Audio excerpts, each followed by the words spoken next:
জুলাই জাতীয় সনদ 2025 বাস্তবায়নের ব্যাপারে বিভিন্ন পথ এবং পদ্ধতি নিয়ে আজকে তৃতীয় দিনের মতো জাতীয় ঐক্যমত্য কমিশনের সঙ্গে রাজনৈতিক দলগুলোর আলোচনা অনুষ্ঠিত হয়েছে।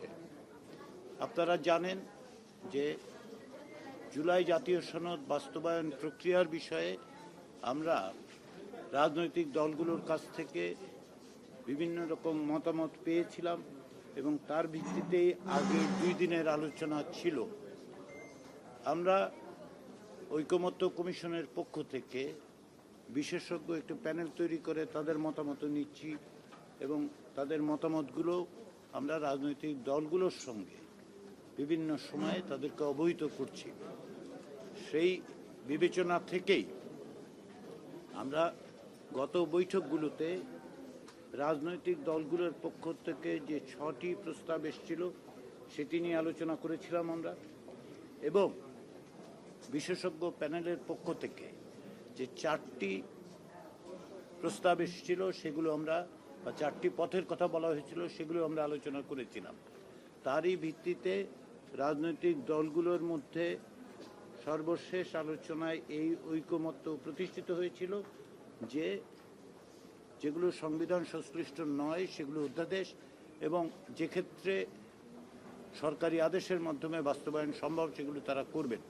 অর্থাৎ সরকারের পক্ষ থেকে যেন এই উদ্যোগটা নেওয়া হয়, আমরা সরকারকে সে বিষয়ে অবহিত করেছি এবং এই সব পদক্ষেপ নেওয়া হচ্ছে। সংবিধান সংশ্লিষ্ট বিষয়গুলো বাস্তবায়নের পথের ক্ষেত্রে আমাদের বিশেষজ্ঞ প্যানেল আগে 2টো বিষয়ের কথা বলেছিলেন।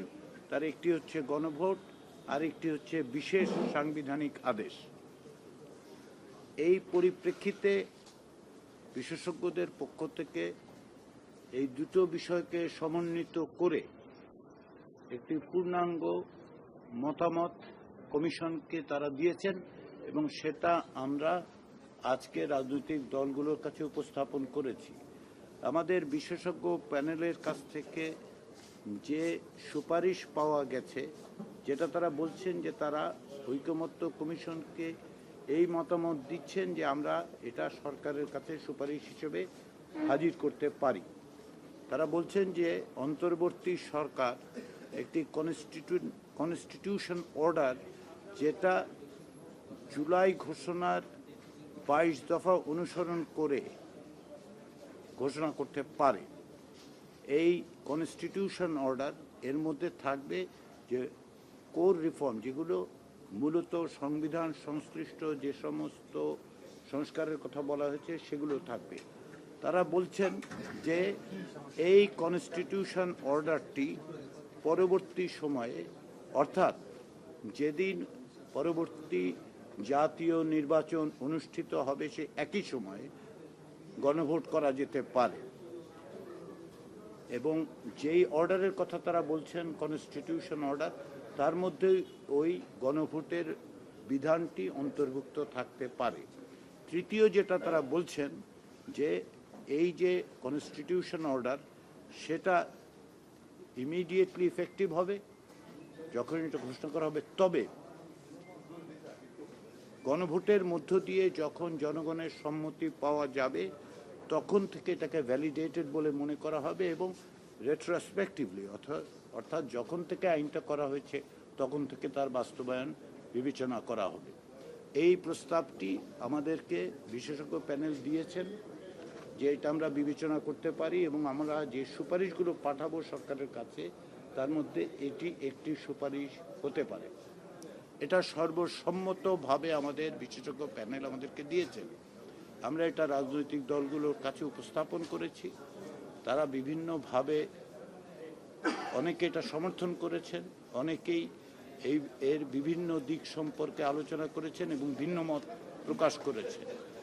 আগের যে সমস্ত প্রস্তাব ছিল সেগুলো নিয়েও আলোচনা হয়েছে। বিশেষ করে সংবিধানের 106 অনুচ্ছেদ ব্যবহার করে সুপ্রিম কোর্টের কাছে মতামত চাওয়া যেতে পারে, এরকম মত এসেছে।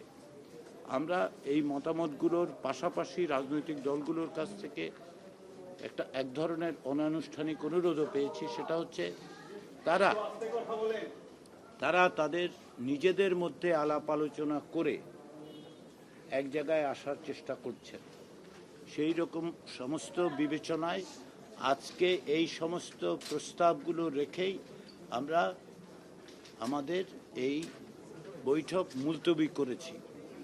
আমরা রাজনৈতিক দলগুলোকে কিছুটা সময় দিতে চাই, যেটা তারা অনুরোধ করেছেন, যাতে পারস্পরিক আলাপ আলোচনার মধ্য দিয়ে বিকল্পগুলো কমিয়ে আনতে পারে।